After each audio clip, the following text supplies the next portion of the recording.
This is Duke University.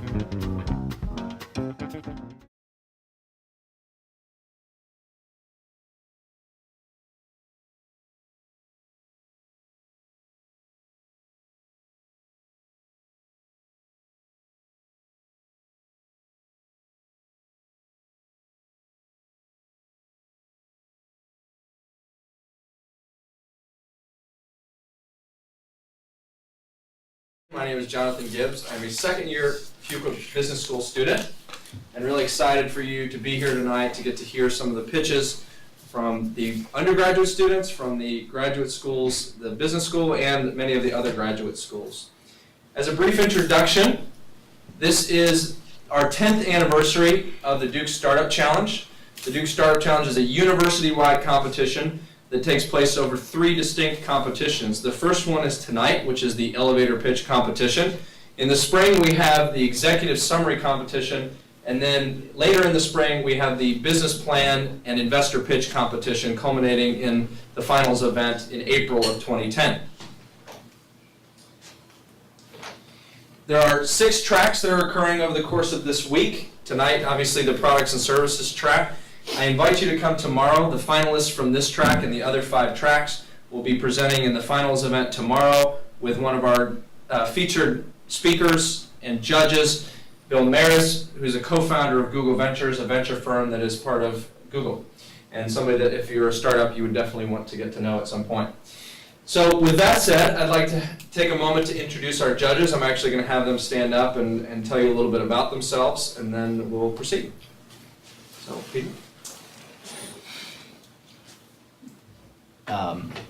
I'm Peter Heffering. I'm a graduate engineering out of Georgia Tech. So we all know how good they are, right? After last, I was here last week.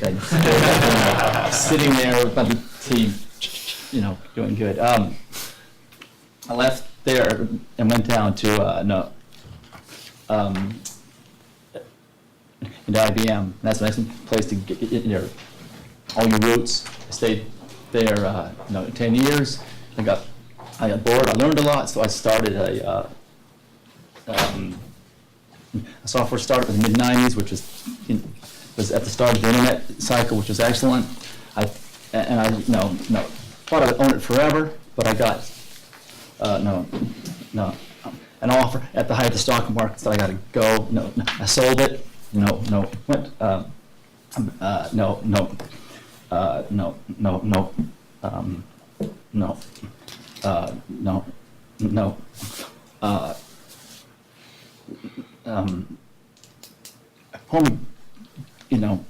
my wife said, it said, no. Is that it? I said, yeah, I'm done. She goes, you can't be done. You can't stay home now for the next, 50 years. So I said, okay. I went out and I got into banking. I didn't like that much. Didn't make much money in that, actually. It wasn't a good thing to be in the mortgage side of stuff, right? And so I've now come back and I'm on a new software startup again. So I would just tell you, by starting off as an entrepreneur, it's good to get a grounding, right? And I thought, IBM was excellent to get me started to understand, the business process, which I didn't understand at the time. And that helped me when I started my company. It just clicked. So, good to see you guys.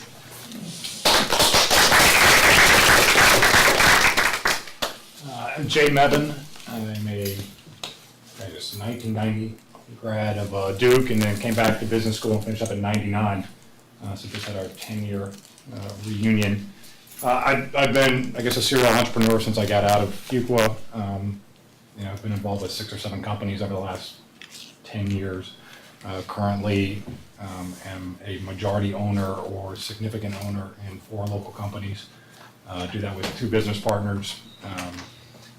Been fortunate to have some successes here and there, and also had some failures. But I think that's all part of being an entrepreneur. And look forward to hearing everyone's pitch tonight.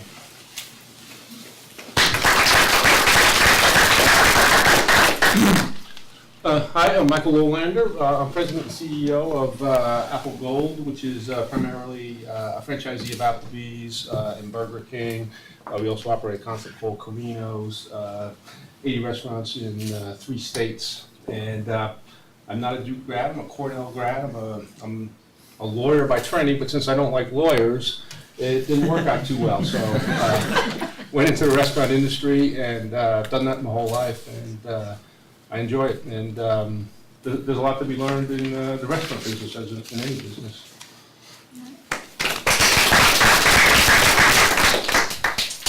Thank you very much. We're really fortunate to have a great group of sponsors tonight in this room. You'll hear a number of pitches, and there'll be $250 in cash given tonight and $400 worth of in-kind services provided by a few of our sponsors that I just wanted to mention. Inner South Partners, who is a local venture capital firm, one of the biggest venture firms in the Southeast. Hughes Pittman and Gupton, an accounting firm that specializes in startups. Hutchinson Law Group, a law firm that works with startups. iContact, an email marketing software. Square One Bank, who is a venture bank that actually focuses on startups. Weiler Robbins, another law firm that works with startups in the area. Intuit, the creators of QuickBook Pro. And Palo Alto Software, who are the creators of Business Plan Pro. With that, I would like to call back up Jay, who's going to share with us a few reflections on entrepreneurship. Yeah, it'll probably be a few reflections. We'll keep it somewhat quick. I guess the first thing I wanted to do was, encourage everyone, follow your passion on this. If you're really interested in entrepreneurship, which I assume you are since you're here, you've already taken the first step. Don't worry that all your friends are, out there looking. I guess, when I was here, it was investment banking. I don't think those jobs are there anymore. It's probably consulting that everyone's looking pretty hard at. But go ahead and be different. Go the different path. I can promise the rewards are there. I can't tell you how many people I talked to in my 10-year reunion who said, "Wow, isn't it great to own your own business, to not worry about some client banging on your door in the middle of the night." One of my business partners, he when he goes out and gives talks, he likes to focus on the fact that he thinks there's 2 types of entrepreneurs. There are the funnel in entrepreneurs, and there are the funnel out. And you need both kinds. The funnel out, they're the entrepreneurs that have 100 ideas every day. They're all great ideas, and they've got so many of them, but they have no idea how to follow them, which ones to follow. So they go around sort of talking to people. They're the idea person. They're the person that has the passion, that has that great idea every day and a new one the next day. And then there are the funnel in entrepreneurs. And fortunately or unfortunately, it's myself and 2 business partners. We're all funnel in. So we take the 1,000 ideas, we find the 2 or 3 we like, and then we figure out how do you execute on those 2 and what do you do with them. And I think it's interesting to look at the difference between those 2, because I think you have successful entrepreneurs that are both types. I am more than comfortable taking someone else's idea and going and executing on it. I think that is just as much an entrepreneur as the guy who has the brilliant idea and goes out and executes on it himself. I think especially when you're in the services and the products track, you don't necessarily have to have the brilliant, unique idea. If you can bring the ability to execute on that idea, you're just as much an entrepreneur as the guy who came up with the idea. So I think it's important to realize that, there are those 2 types of entrepreneurs. And then, I wanted to, I took a few minutes earlier and I said, if I were here 10 years ago, what would be the 5 things I'd want to know that I should focus on as an entrepreneur? And so I jotted down a few things. And, things that I would encourage if you're following, the entrepreneur track to sort of focus on and really think about, as you start getting into your company. One thing is, do not discount the value of networking. You never know who you're going to meet and how they're going to be able to help you down the road. I think the people that have a lot of trouble starting companies are the ones that sit there and try and do it all by themselves. And it just gets harder and harder if you're the kind of person that's going to lock yourself in an office and try and figure out how to do everything on your own. So go out, network. It's my habit. Once a week, I have lunch with someone I've never met before. Someone gave me their name. They're a friend of a friend, and just go to lunch and see what they're up to. Tell them what I'm up to, And again, I cannot tell you, I mean, countless times, they've made a connection for me that's really helped my business out. And fortunately, I think a lot of times I'm also able to do the same for them. So focus on the value of the network. Also be realistic about what your strengths and weaknesses are. You know, I for one, you know, I am absolutely awful at sales. I am not the person that wants to hammer the phone and make sure that, you know, someone knows about my latest product and why they ought to buy it. You know, where I am much more valuable to my businesses is on the finance side, on the operations side, on the strategic thinking side. When it comes to sales, I know great people that can do the sales for me. And I think it's important to realize, you know, focus on what you're good at, and then what you aren't good at, where your weaknesses are, find the people that are better at it, hire them, or, you know, or figure out some way to work with them. Another thing, you know, as you start a company, figure out some way to be accountable to somebody else. Because I think at the end of the day, the only person you're accountable to is yourself. You're going to find a lot of reasons not to do something. You're going to focus on the things you enjoy doing, and you're going to let the things you don't want to do just sort of slide by the wayside. You know, someone you may want to look at, you know, if you're working with an attorney, they're usually pretty good at holding you accountable. Spend 10 minutes just saying, here are the things I want to do this week. Next time when I talk to you about something, ask me how I did on those and give me a hard time if I didn't do well. You know, find a friend. If you've got investors, they're gonna insist on accountability. But you know, not all of you will have outside money. Some of you will do it with your own money. Some of you may just you know, do it with friends and family who figure they're just going to leave you alone, and hopefully things will work out for the best.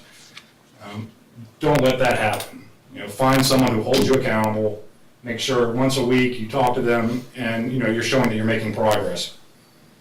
You know, the other thing, you know, make sure you have focus, and it goes hand in hand with the accountability. You know, it is so easy to get distracted and to get off message and to get off track, because you know, especially as a startup, you know, the amount of information coming in at you can be very overwhelming at times. So figure out, you know, if I've got 3 things that I absolutely know I have to do to make this company a success, you know, every day you ought to be working on those 3 things. And, you know, try not to get distracted by, you know, the shiny object in the corner, or, you know, whatever your friend told you 5 minutes ago is the latest and greatest thing going on. You know, stay focused on your task, figure out what you need to do to get there, and, you know, again, hand in hand with the accountability, you know, work on that. You know, make sure you're on task and focus on those things. You know, and then finally, you know, everyone says this, and I thought it was somewhat hokey when I always hear it. But, you know, do find a business, an industry, or something that you have a passion for and that you can have fun with. Because at the end of the day, your day's going to go a lot quicker if you're enjoying what you do. When you don't enjoy it, it's going to become a task, it's going to become miserable. And, you know, and I don't think that passion or fun necessarily has to come, you know, if your great passion is Duke basketball, you know, your company doesn't have to be around Duke basketball. You know, find something else, you know, that works. For me, you know, my passion is building a company. You know, I don't care what industry it's in. You know, the exciting thing for me is at the end of the day to say, wow, I've built this, I've hired these people, and, you know, I've seen the company go from, you know, X to Y. And, you know, so for me, at the end of the day, the passion, the fun I get is in building something. You know, so you can find your passion or fun, you know, in a wide variety of ways. But whatever it is, you know, when you start the company, you know, say if I'm still doing this in 3 years because, you know, my goal of selling it for, you know, $100 million didn't happen, am I still going to be happy? Am I still going to want to do this in 3 years? And the answer should be yes going into it. You know, Peter had a great point. You know, he didn't think he was going to sell his company. He got the proverbial, you know, offer that was too good to be true, you know, which is fantastic for him. But I mean, you know, when we were talking before this, he said, you know, I really thought I'd be running this company for a long, long time. You know, it's really what I enjoy doing.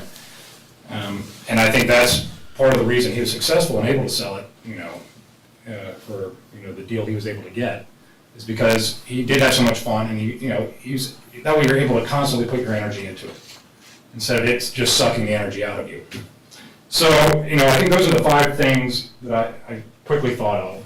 I would encourage you all again, to think very strongly about, following the entrepreneurial, track and following the entrepreneurial dreams you've got right now.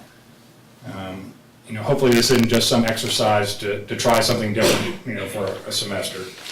I really encourage you, go out, be a little bit different, and, you'll really enjoy it.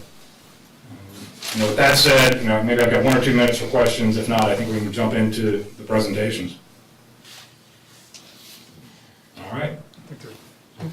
I'm sorry? Yeah, you mentioned that you really need to find something you like doing, but at the same time, you need to, when you're doing anything, you have certain things that you don't want to do, right? Like just like little tasks that you want to do. So how do you find a balance between figuring out exactly if you really like the thing you're doing and like not getting distracted by all those little things that kind of like might bring you down? Yeah. I guess to distinguish between the difference, the old saying, don't lose the forest, in sight of the trees, or vice versa. I'm going to say it that way because the idea being, the big picture is, is this something I'm having fun with? There's always going to be the little things that, are just a pain to do, the things you dread, the things you're going to put aside. That's why you need to have someone who's holding you accountable to make sure you do those things, instead of neglecting them. As far as finding the balance, I think it's different for each person. Ultimately, I think the business will, and the nature of the business and how much of a success you want it to be, will help you find that balance. You'll soon realize that, you're bringing a lot more value in certain areas than in others. In the areas where you aren't bringing a lot of value, have someone else do that. Another thing my partners and I always focus on, if we're sitting there doing $10 an hour work, we shouldn't be doing it. There are plenty of people we can hire to do the $10 an hour work. So the key is to recognize that, focus your time and energy where it's most valuable, where, it's best utilized, and then find someone else who can do the other work for you. All right.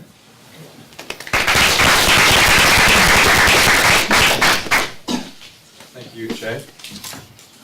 I'm now bring up Dan Weinstein, who's the co-chair of Entrepreneurship Week, and he's going to kind of go over the rules and some of the logistics of how the night is going to run.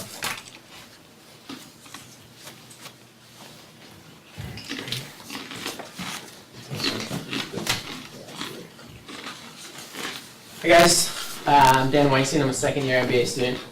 The thing that I really like to do is run elevator pitch competitions. The 4th this week, and we have 1 more tomorrow. So I'm gonna just run through the logistics real quick. So how it will work is I will call a team's name. They'll come up front, give their pitch, 2 minutes. It will be timed. There's a hard stop after the 2 minutes.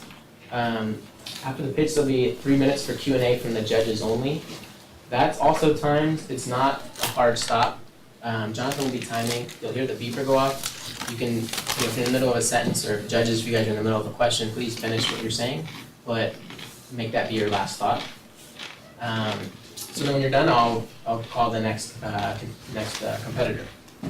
We'll take a break somewhere in the middle, and yeah, so that's it for the pitchers.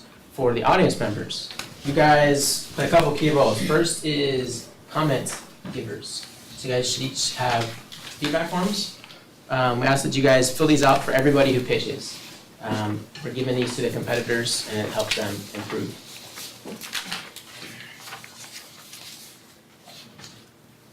So at the end of the night, we're going to pick 2 winners. One will be the judge's pick, and one will be the audience pick. So if you guys stick around, if you guys are here at the end, you'll have a chance to vote for your favorite pitch. And we'll pick 2 people to advance to the finals tomorrow. We're giving away $150 and QuickBooks Pro to the judge's choice, and $100 and QuickBooks Pro to the audience choice. All right, so the last way you guys are involved is to help us time.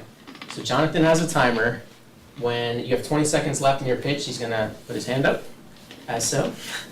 And When 2 minutes hit, he's going to advance the slide to show this, at which point everyone in the audience will yell, "Stop!"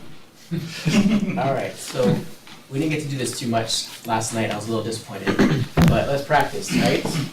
Hello, my name is Daniel Weinstein. I have a great idea, and I would like you to invest. Stop! All right, so be good fun. Everybody ready? All right, let's start with money pennies.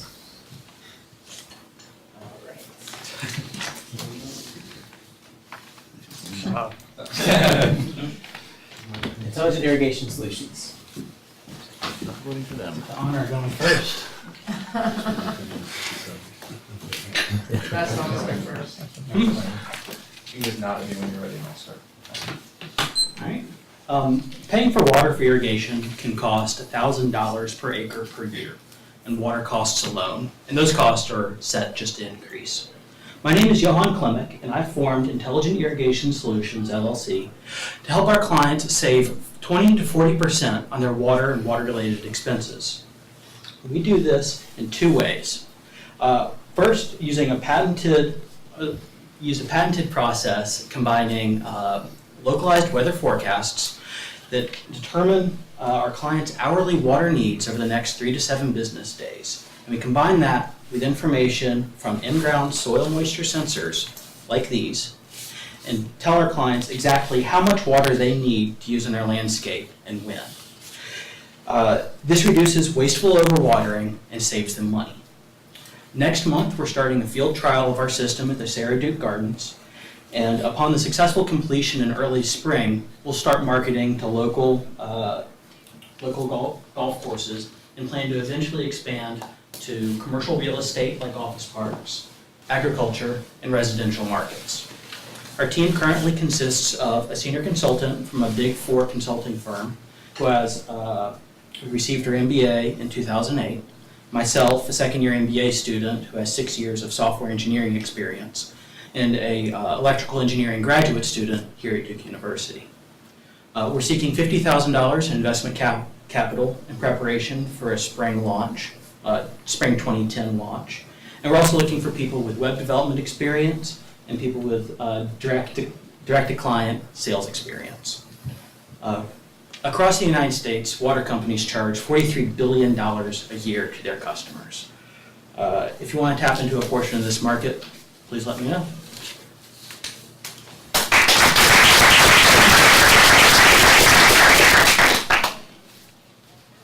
I guess I had a question. When I installed stuff in my house 8 years ago with water, we had this system where they put this in the ground. So this isn't a proprietary technology. It's been around for several years, right? Because that's my house. If they see moisture, and it'll stop the whole sprinklers from going on. Is it the same concept or different? We extend it. So the soil moisture sensors aren't unique. What we found a combination of hardware that actually makes them a lot cheaper than other solutions. Can get into that later. But we combine it with the weather forecast data. So your system, if it's dry now, it'll water now. If we see it's going to rain tomorrow, we can say, well, we only need a little bit right now, and trims it up. Okay, that's a differentiator. Yep. So what's the differential between the current systems and your systems in terms of water savings? Because when you're talking about that 20 to 40% savings, I'm assuming that's against a setup that has no sensor. Yes. So versus a sensor, what are the savings? Using the data from the RDU weather station, we predicted a actual optimal drop of about 50% over having a rain sensor, which says if it's raining, don't water. Realistically, you're not going to get quite in that range.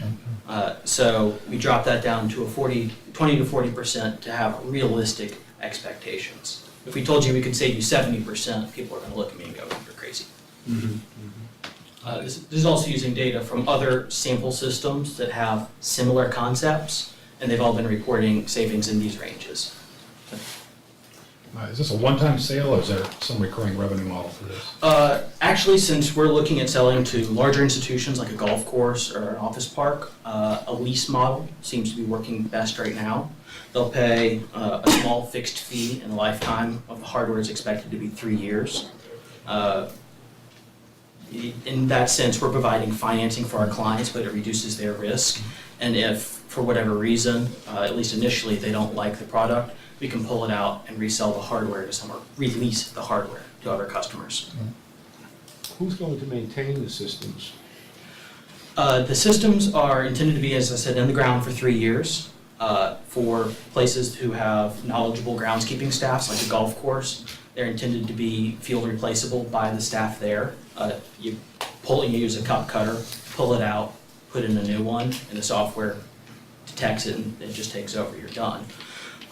For areas where they're not quite as knowledgeable, they'll go into a subscription model and any servicing will be handled through that. So we'll handle those servicings. Is the pricing, you think, going to be,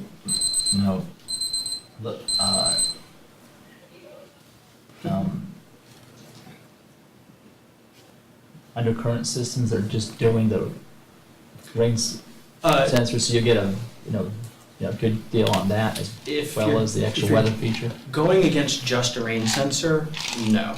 If you're going against other systems that use like a wireless monitoring system like we have, there are other people who have parts of our solution but not the whole combination.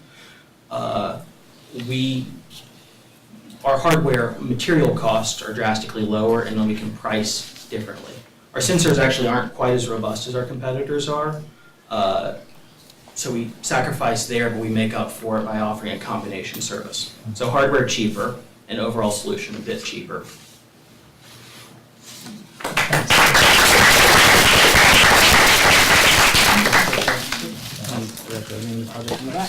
Thank you. Up next is dorm room and cleaning service. Stop. At-home cleaning. Canyon Brew. Wasabi.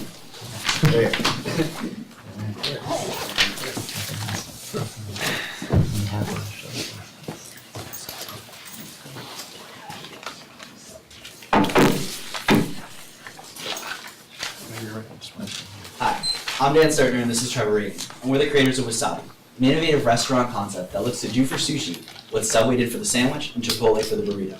We realize that health-conscious, on-the-go consumers are tired of their typical salad and sandwich options, and that's where sushi comes in. Exactly. But right now, sushi is extremely limited. You can go to an expensive sit-down restaurant, or you can eat that day-old sushi out of the plastic box from your local grocery store. Consumers shouldn't be forced to choose either quality or convenience. Wasabi makes it easy. We provide both. Now we're able to do this by using the customizable Have It Your Way ordering system used by Chipotle and Subway, two of the top franchises in the entire world. Now you might have heard that the restaurant industry has an 80% rate of failure. So why are we so confident about Wasabi? First, we recognize that the fast casual sector is growing at a rate double that of the restaurant industry as a whole. Second, our research shows that sources ranging from Business Week to Men's Health are touting sushi as the fastest growing business food trend of our generation. But who's capitalizing on that trend? Wasabi is the first fully customizable and affordable fast casual sushi restaurant ever.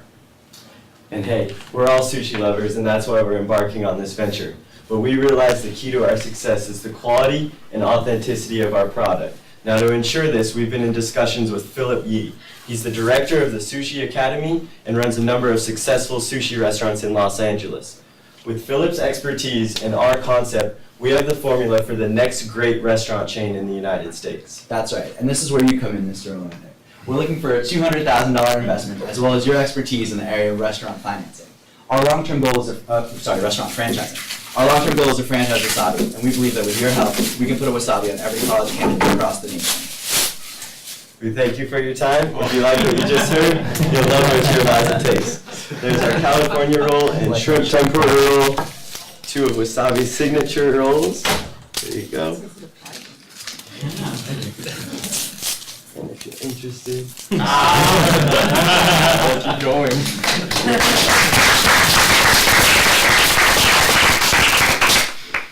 You better lead off, Michael. You take it. What are the unique attributes of your production system? I didn't quite understand that. Okay, so we've been in contact with a number of the engineering teachers and professors in the Duke community, and we're trying to design a sushi slicer to speed up the process, as well as a machine that will put the rice on the seaweed actually. So it's going to be similar to a Subway, as you go in, you choose your roll and tell us what we want, and then work your way down the assembly line and choose the cucumber, the shrimp, and just work your way down. And we've timed it, we've done time trials, and we can make sushi faster than Subway can make a sandwich. Yeah, the only reason the typical connotation of sushi is that it takes a long time is because those restaurants want to promote more of that sit-down dining atmosphere. Like we said, we can make sushi almost quicker than somebody can make a sandwich, so it can be made quick. But you don't have that piece of equipment yet. Well, Yeah, even without the equipment, we're still looking at under 2 minutes, which is what Subway standard is. So even with this, with the addition of this equipment, which we're currently looking into developing, that's going to cut the time even more. So I guess when I first think of sushi, I think fresh. Exactly. So, I mean, how do you manage the inventory spoilage in this type of? We sat down and talked with a number of the top sushi restaurants in this area, Sushi Love and Mount Fuji, and we would use the same fish provider as they do. And we, this Christmas, I'll be working in a sushi restaurant back home. And so far, everyone's told us it is easier to keep fresh than you normally think, because they get it straight from Japan and flash freeze it and then bring it straight here. So when you're going to use like the salmon or the shrimp or whatever you need, then you thaw it out and use it. So it stays fresh for as long as you want, but you just have to know, okay, now we need to thaw out some salmon to have ready for the next group of people coming in. And that's the key to keeping it fresh. What sort of volume do you anticipate doing? What sales level? I mean, we were looking at kind of estimated numbers. We basically targeted a few Subways in the area to kind of see what their average volume is. And basically, Subway's running at about 400 customers a day. So our estimates are using about the 200 to 300 range, just assuming that we start off slowly. And even with that kind of thing, we can turn a profit of about 250 to 400,000 based on where we are in that spectrum. That's at the low end of Subway. 200 guests a day? You're talking about 200 units a Yeah. day? 200 to 300. All of the numbers that are in our business plan are estimated at like the 200 to 300 range, which is half of what the average Subway gets. We've done market research on Franklin Street, and so that's our target to set up our first restaurant.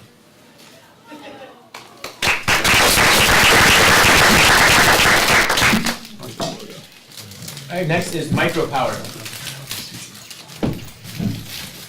Hi, I'm Will Garner. I'm a Pratt PhD student. I'm doing my PhD thesis on the Duke micro engine. We've developed a small-scale micro engine that will be able to power portable electronics like laptops, ultra-portables, small drone robots. It offers a tenfold increase in the energy density over today's best batteries. We'll take an example of an ultra-portable laptop, which during video playback requires about 15 watts of electricity.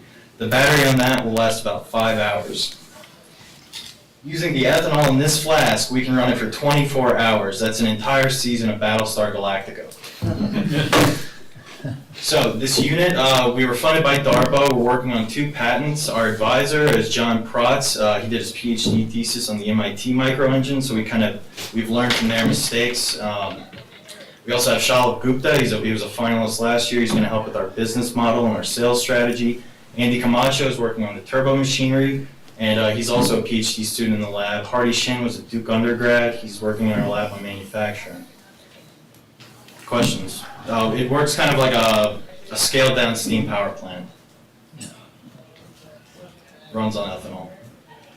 What's the capital to get, I see you moving along. Right, so what's it gonna be to get started actually? We're funding our internal, our proof of concept prototype. That'll probably be a couple $1,000s. To do a commercial prototype, something that I'd actually plug into my own laptop, Right. we're looking at maybe $100,000. In startup costs, Yes. that's it. Yeah, just a seed. So that's for 1 unit. If we wanted to do a production run Right, a production run of maybe 1,000 to 2,000 units would be on the order of $1 million to $2 million. That, of course, depends on if we outsource manufacturing. So, I mean, if you're targeting the laptop market, you know, the advantage of that is you travel with it. Am I gonna be able to get through security with ethanol. So currently, there's another MIT startup named Lilliputian. They're working on fuel cells that runs on methane. And so I think they've raised about $50 million in Series B or Series C funding. And they're having the same issue. And according to their website, they can travel through. I mean, you're not going to be able to walk through with one of these, but if you have a nice package container filled with ethanol, that's fine. Otherwise, we can't market to guys like you traveling laptops. And this is an external battery? No, it would have the same form factor as your existing battery. Swap it in, swap it out. You would refill just kind of the way you would refill a butane lighter. You had a pressurized cartridge, ethanol in. And with the market, I mean, the consumer price be roughly the same as the existing? So there would be an increase. If you look at the price point of an OEM replacement battery for an Apple notebook or whatever, it's maybe about 17% of the cost of the overall unit, where that costs about $1,400.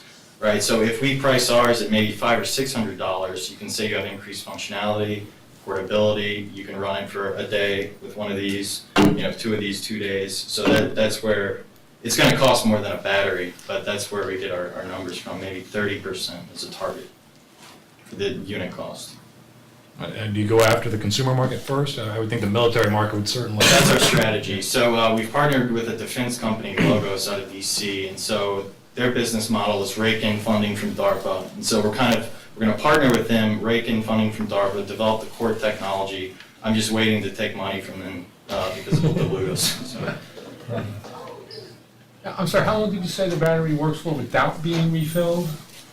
So for a little Toshiba netbook, it'll last for about a day, 24 hours. Without being refilled? Without being refilled. Okay.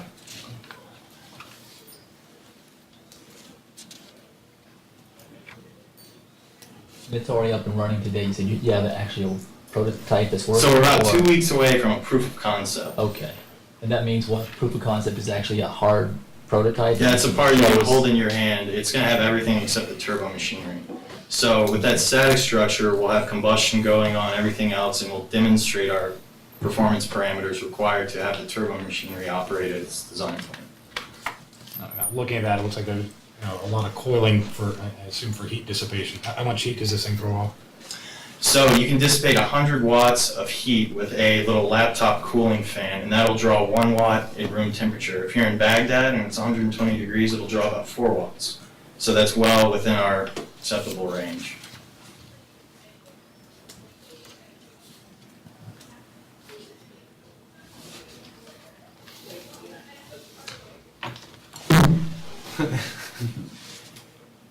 You only have 5 seconds left anyway.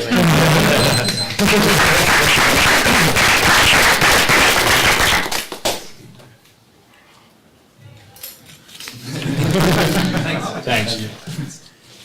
Next is Kibitz.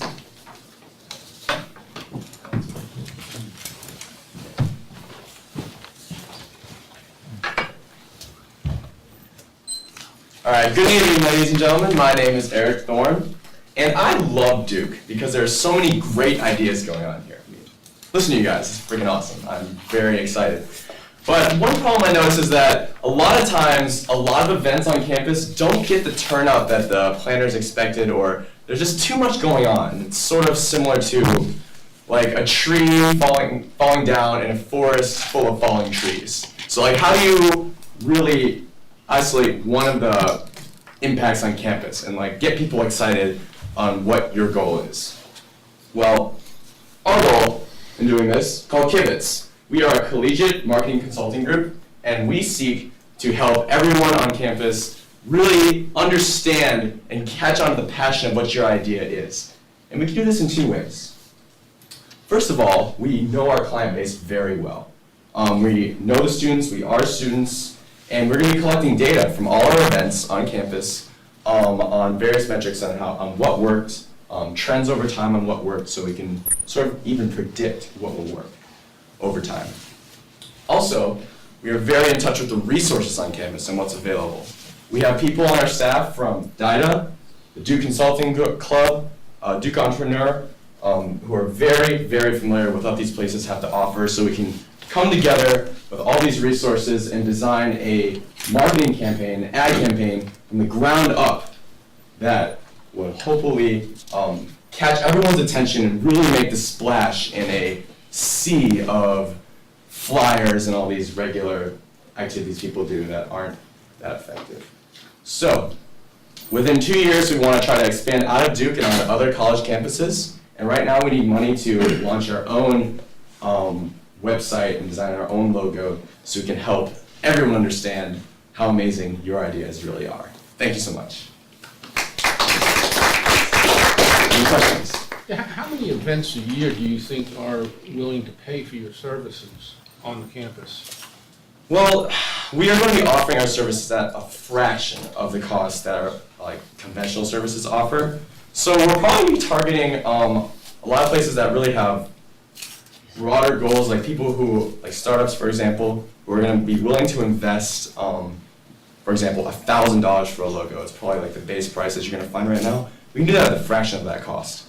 So we'll probably be targeting those sorts of ventures. So I'm going to give an estimate of maybe like 20, 30, but we'll cater to anyone on campus. Our goal is to take care of all the student organizations, any of you guys, events on campus, you name it, that's what we're here for. I may have gotten lost. So are you marketing events? Or are you marketing, you mentioned logo development and Yeah, we take care of everyone, like I just said, all the events on campus, so usually what people do is they put up flyers, they might make a Facebook group, they'll make a banner on the plaza, all these things I can't even remember what the banners are, what the flyers are, all the kiosks. So what we want to do is really make things that people are going to remember that really stand out for anything. Events, just these businesses that you guys are pitching right now, anything like that. How is it different than like CrowdSpring? And CrowdSpring has that right today. There's 45.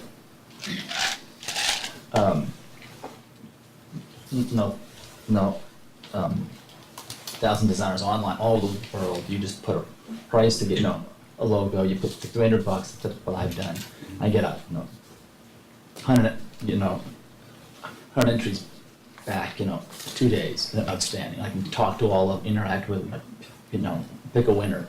You get incredible quality. You graphics and logos, events. They do all the stuff. It's all online. It's out there today. I don't know how you can compete with CrowdSpring. And there's others. I just mentioned that. There's others like that.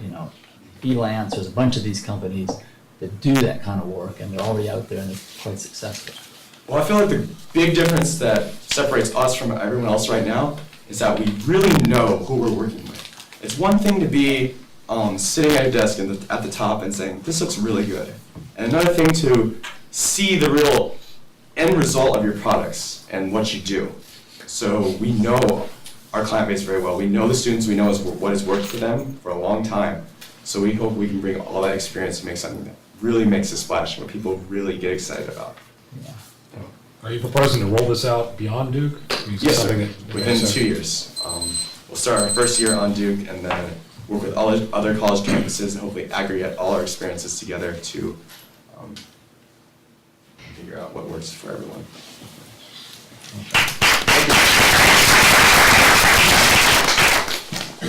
Let's do 25th hour media and then we'll take a short break. Break? That's not fair.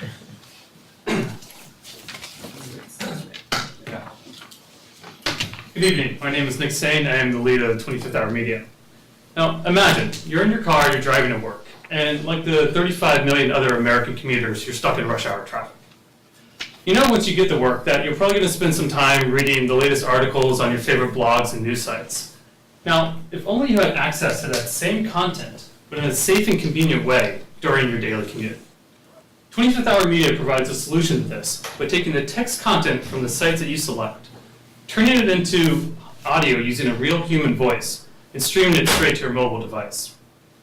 Our goal is to create a high-quality audio experience similar to listening to NPR, but with the flexibility to personalize your news. While there's technology products that try to do this today, computers fail to create an engaging listening environment. Our differentiator is the audio experience. We're assembling an on-demand workforce of future broadcasters that not only can read the news, but skillfully present it.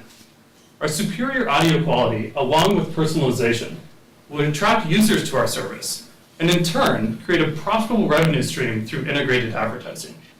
Our team is comprised of 4 MBAs, 3 of which who are also software engineers, is currently being advised by a successful internet entrepreneur.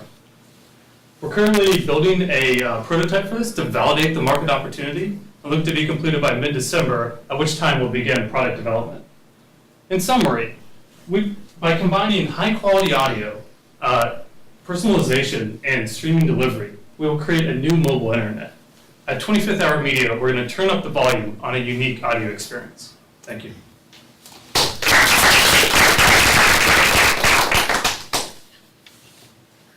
Did you say something about a team of broadcasters or? Yes. Explain that to me, please. Right, so we've looked at products that do text-to-speech technology, and what we found is that while the words that get across are correct, that it has it's a very computer-like environment. So we want to assemble a group of people that actually read that. And what we're going to do is create a network that is labor as a service, and essentially we're going to places like schools of journalism and mass communication to bring in people that have an incentive to basically participate in this. And part of it's going to be giving people an opportunity that are in those kind of fields to really try and build up their skills, as well as pay them to do this as well. Geez, we need a lot of people to do this. Right, right. So it relies on a large network of individuals, but what we're going after is that any one person only needs to read a certain article, right? So we need to have a large number of people to spread that across. But we believe that this is, while we're going for a high quality audio experience, there's a big market of people that are want to basically have an opportunity to earn a little bit of money by doing the service. Maybe I'm confused. If I'm on, Google Reader, which are, I'm on all the, time, and ends up, updates every minute. Are you able to, how do you get that to audio at the same speed, or is there a time delay? Right. Because I'm always up on, I want to know right now what the latest blog on whatever stuff I'm tracking, which is a bunch of junk. And I'd love the idea if it could, it could be in the car and just get it streaming all the way home, but is it actually in the same time as when the blog is being published, or is there a big time delay? So there certainly would be a time delay, and part of it is we're not going after all of the content on the web. So we're going to identify what is the pieces that are being read the most frequently, and then turn those into audio. And because we're starting with a target audience of daily commuters, we're going to part of that is gearing up to those commute hours and having content available during those times. So it's not, there will be a time. Is it day old, or is it? Our turnaround time, we're looking at less than an hour. Less than an hour. And that goes back to your question of having a network of individuals who are available to turn this into audio. Right. And that's our, that's certainly a part of this, that a big part of that we rely on to be successful here. And we're kind of starting down the path of talking with people at UNC's School of Journalism, and actually got a lot of traction already there of interest in that. I'm sorry, and this is an ad-supported model, or it's ad and subscription? So we haven't decided completely. Our initial thought is to do advertising-based. And the reason we think that can be successful is that as opposed to just doing like a 15-second pre-roll of an ad, by having someone read the news, we can seamlessly integrate that ad and have the same person who's reading the news also read the advertisement in it. And so it gives us some advantage over just like how podcasting does, because a lot of times it's just included in the beginning of the podcast, as well as being able through streaming to actually track the performance and whether or not the ad has been listened to.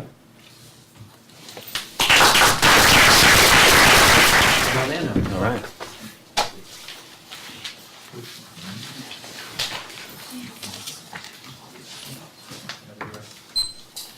Hi, my name is Andrew Simon. I'm a first year here at Fuqua, and I'm leading a team of Duke students to commercialize a breakthrough nanotechnology that was invented and patented by the co-directors of the world-renowned Nano World Lab at the University of Cincinnati.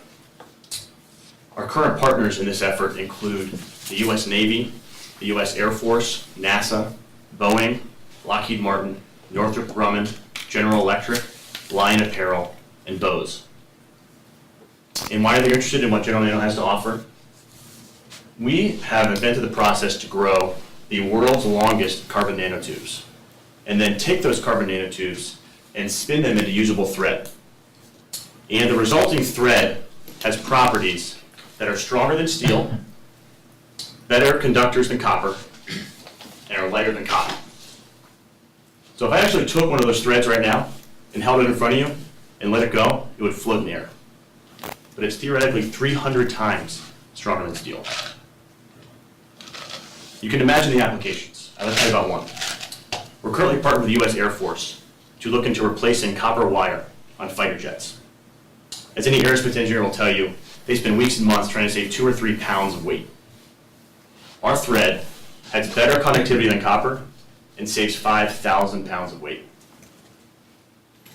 That's one application. We're also looking into applications in sound, sensors, textiles, construction, and more. It's a very exciting time for us. We're growing. I'd be really interested to hear your thoughts and tell you more about General Nano and all we have to offer. Thank you. Okay,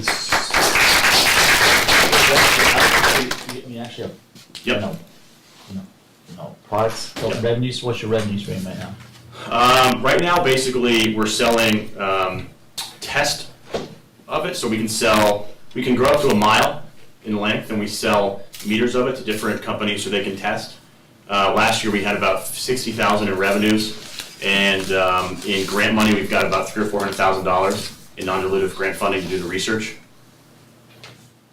We're also about to enter, in January, we'll be entering into a partnership with a top defense contractor in a new kind of revenue stream. We'll be supplying them thread and then also providing consulting services with their R&D teams to figure out how they can use it in certain applications. What is the production process? You said you can grow up to 1 mile. Sure. How does it all work? Sure. So the slide on the top right, so that is billions of carbon nanotubes. So essentially, you have a process where it's a chemical process to grow the nanotubes on a substrate. So it's a silicon substrate with a catalyst layered on top, which is basically the special sauce. That catalyst is, we have patented. So you enter an ethanol-based substance, the carbon nanotubes grow vertically on the substrate, which you can see in the magnified array. And they are uniform, which is a big deal. They're the same length and the same properties. Other companies, their nanotubes are metallic or semiconductor. They can't differentiate them, and we can grow them all the same length and all the same properties. So then, that's one thing, and then on the top right is the threading process. So that's another patented process we have, where we've invented a machine to put the array in the machine and then spin into thread, and we sell spools of it to companies. Is anybody else doing the thread? There is one other company, which is called NanoComp, which is based in New Hampshire. They use a different process, and it's not as controllable. So it's a little, right now they can do it quicker, so their scaling is a little better than us, but the properties of our thread is better. And we believe that we're still in an R&D phase. They're going to have a ceiling, and as we develop, because we can control our growth process better, we're going to take them over very quickly. When you say they have a ceiling, what do you mean in terms of who they can market to? Or? No, in the technical development. So if you measure the properties of the individual nanotubes against the thread loses a lot of the electrical conductivity and the thermal conductivity that the nanotubes have because of the bonding process that takes place between the tubes. So we say it hits a ceiling because as we improve our threading process and are able to transfer the properties to the thread from the tubes, we think we have a better technology that will overtake theirs. Well, it's pretty cool, obviously, but I think having all the options is dangerous. So Right. you have a focus. What's your target, market? Because Right. you got to find something to be an expert in first, Right. to be good at it, and then Right. you can go. So what are you thinking is your market? Right. That's a great question. Or are you still looking at that? That's a question we're going through. So there's 2 things we're working on, and I'll quit. So the 2 things that we're focusing on now is, just like you said, determining the best vertical. So the process was invented, the growth process was invented in 2007, the spinning process about 2008. We're just at a point now where we have enough revenues that we're able to really get out of university and be a functioning business. And we're actually having folks like the Duke team and other professionals come in and develop the business plan around it. Oh. So it's determining the verticals, and the second thing is the scaling, being able to grow bigger arrays and then spin it faster. So that's the business plan that the Duke students are working on currently. Right.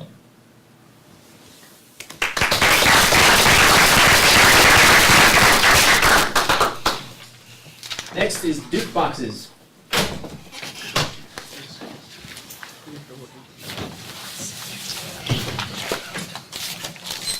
Right now, there are 4,300 undergraduates, like myself, who could care less about summer storage. But we have to care if we don't want our stuff outside in the dumpster and pay the fee for the service to take our stuff outside the dumpster. So currently, there are two options that we can choose from depending on whether we're predominantly lazy or predominantly cheap.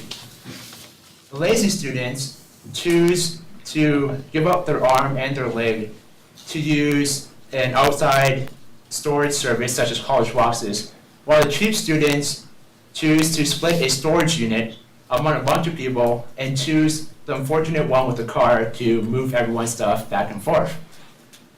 I propose that there should be a service that's both cheap and convenient for students to use. My name is Derek Hand, and I'm part of Duke Boxes, which is the cheapest, most convenient service for universities. So, how do we have our advantage? First of all, we make contracts with local storage units that usually don't do business with Duke, and we basically split the storage unit on a massive scale. And with the contract, we guarantee storage space and set the price. With our current financial projections, we expect to make $10,000 in profit while only charging a price of $55 per person. Thank you, and I hope you join us with our venture in the future.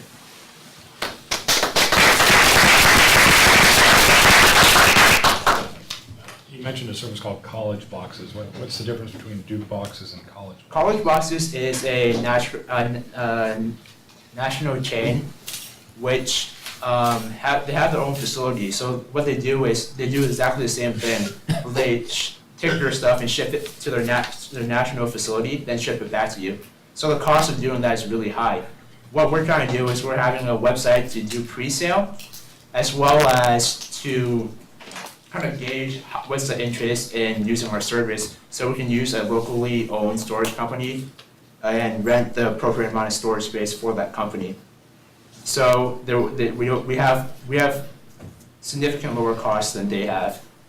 Right now they charge $50 per box, and most people have at least 3 boxes worth of stuff, so that's $150, where we can charge $50 for all their stuff. Okay, now it seems to me that you have the advantage, you can go out and sign people up for this service in advance. So what do you need the money for? What do we need the money for? We need the money for the initial year. The first year we go into, we have to have some kind of for the contract, we need the payment for the contract for the storage facilities, as well as a wooden box to kind of categorize everyone's belongings. So that's only for the first year before we can run without outside help. And how are you going to transport these boxes? We need a labor force. We're currently talking to Duke housing staff to help us move the boxes, as well as using students to move people's stuff back and forth.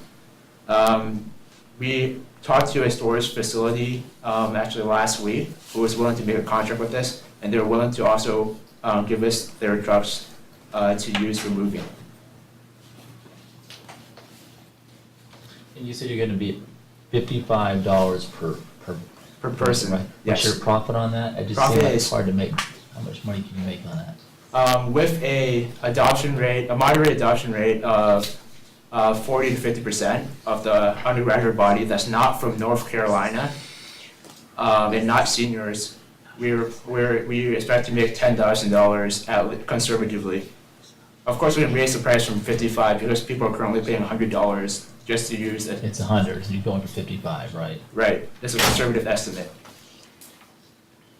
You think 40 to 50% adoption is moderate? Well, they have two options, right? They have the college boxes type thing, and they have the storage type thing, which college boxes is just way overpriced, $150. The storage thing, they had to move their stuff by themselves, and it basically costs around $50 per person for the storage unit. But they also had to move all their stuff back and forth, and that's during the finals week. So I see that people are willing to pay the extra price to get extra time to study for the finals.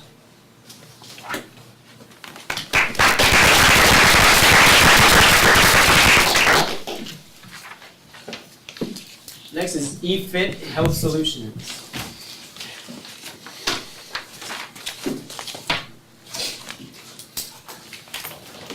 Hi, my name is Cliff Sattel, and today I want to tell you a little bit about the future of fitness, eFit Health Solutions. We all know we have a healthcare crisis in this country. A full 2/3 of adults are now either overweight or obese, and for the first time ever this year, a majority of under 18-year-olds are as well. Now, why are Americans so unhealthy? They're unhealthy because they don't have the time to start working out, they don't have the motivation to get out the door, and frankly, there's too much cluttered and unstructured information out there, online, in books, and on store shelves that peddle all sorts of diets and fads. But the thing with every single one of the existing products out there is that they're not designed for the individual, they're designed for the masses. They're designed to be sold. eFit Health Solutions will provide an alternative by providing very highly personalized, highly detailed plans for average people. We will not be targeting high-level athletes. We'll be targeting people who either are already a member of a gym or have tried products before but have not succeeded for one reason or another, or people who are average folks who have not tried those services. Now, the industry is already huge. $46 billion was spent in this country alone on weight loss last year, but 97% of people who spent that money gained at least some of their weight back. The reason they did that is because today it's inconvenient to lose weight. It's inconvenient to go to the gym. It's inconvenient because nothing is designed for them. What's designed is for the masses. Now, 40 million people have spent $12 billion on gym memberships, yet only 20% of those folks go. Why? Because again, the cost of going to the gym is too high. So we will improve the model by taking it online so people don't have to go somewhere. We will give them the plan after detailed feedback from them, and then we will follow up with them in their comfort zone to make sure the plan works for them.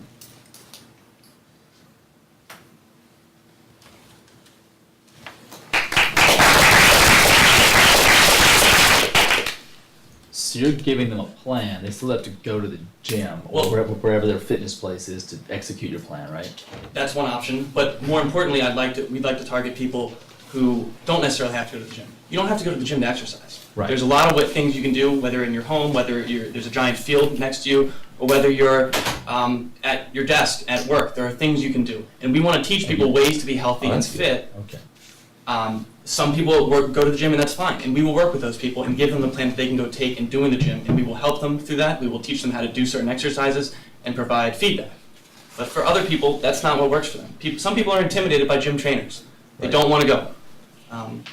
The reason I developed this idea was because people here at Duke came to me, undergraduate friends of mine, and said, I'm really out of shape, I'd really like to be healthy, I want to do the right thing, but I just don't know how.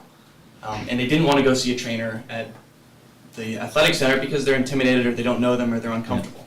But if we give people an option where they can discreetly and on their own time fill out a very detailed evaluation that we can then personalize a plan to them and their life that fits in with their lifestyle, that lowers the cost for them to do what we're asking them to do, people will follow that. How's this plan going to get personalized? Ideally, people will fill out a very detailed questionnaire, similar to eHarmony, for instance, and then based on, we'd like to get as many details as possible. For instance, do they have a shoulder injury that prevents them from doing certain motions, or do they have dietary restrictions like they keep kosher? Muslims, Jews, and other people have certain dietary restrictions, or if they're elderly and they have a hip replacement, we will come up with a plan that takes that into account and then gives them options and choices that will work with that. See, plans like the Atkins diet or some of the fad exercise plans you can find online just aren't built for the individual. They're built for everybody, and that's not what's going to help people. So I guess, is this a software-generated plan, or are people going to develop this plan? That's a great question.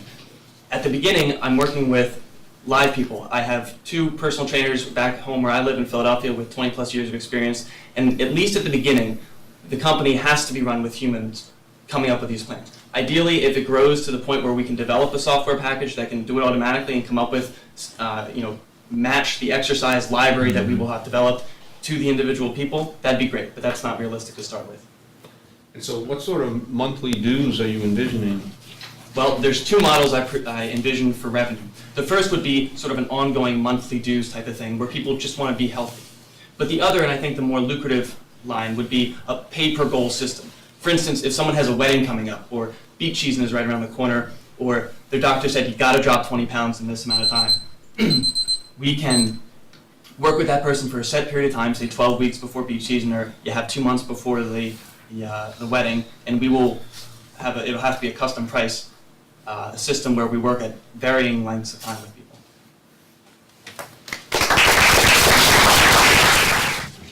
So we're going to have our judges, just before we announce the results, give some general feedback on the presentations that they heard and some of their reflections on what they've heard. So, gentlemen. Let me lead off. I guess, I thought all the presentations were well done. They were all limited to 2 minutes, which is the traditional elevator pitch. And when they say you get 2 minutes, sometimes that's generous. But what I wanted to say is, I think when we were out there voting, the interesting thing about an elevator pitch, it's not whether you think the company is going to succeed or not, because I think there are a lot of potential successes here. But I guess when I judge an elevator pitch, it's which one's going to make me the most money. So I think just keep that in mind, because I think when you see the winners, it doesn't mean that we didn't think the others didn't have potential, because I thought most, if not all, the pitches I saw had potential to make money. It really is a matter of how much. Yeah, I'll second that. As we all looked at it, really, I think what's the total market potential of the given idea? It's not necessarily the best idea, but do we believe that idea can make a lot of money? That there's a huge market for that product. And I thought all the presentations were thoughtful, and they really did convey the essence of what you were pitching in 2 minutes. I thought everybody did a really good job with that. To echo those comments, I think I'd only add in the time. I know it's a short time you've got, but you clearly in that time have to be able to say what the problem is you're trying to solve. Pain, that's the big issue. Solving what the pain thing would be, and then is there a business model? I always look at that first. Can it make money? What is the cost? What is a revenue? How much is the capital going in? So I'd always think about that coming through. That's the first thing. Once you get it, after the 2 minute pitch, right? And you have a 1 hour pitch, then you get, totally into that part. You have to be very, clear coming in on the cost, prices, and all the competition. That's one of the huge things I would look for. Yes, is always analyze the competition, because they're going to be after you as fast as you are. So that's a great job. Let's give a hand to the judges. Thanks a lot for spending your time with us on a weeknight. Let's figure out who won. So, the audience choice goes to 25th Hour Media.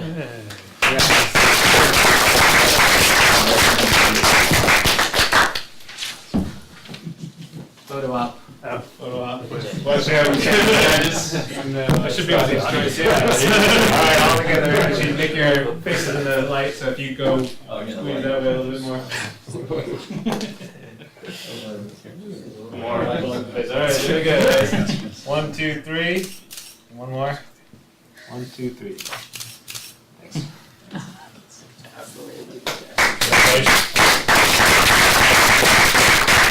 here's how you guys all voted. Pretty close. All right. One last plug. Tomorrow's the finals. Be there. The judge's choice is General Nano.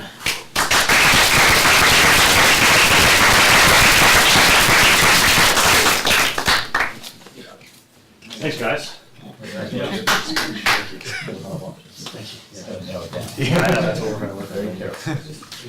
Andrew, same thing, your faces on the light, if you guys don't squeeze them that way a little bit. Yep, there we go, okay, 1, 2, 3.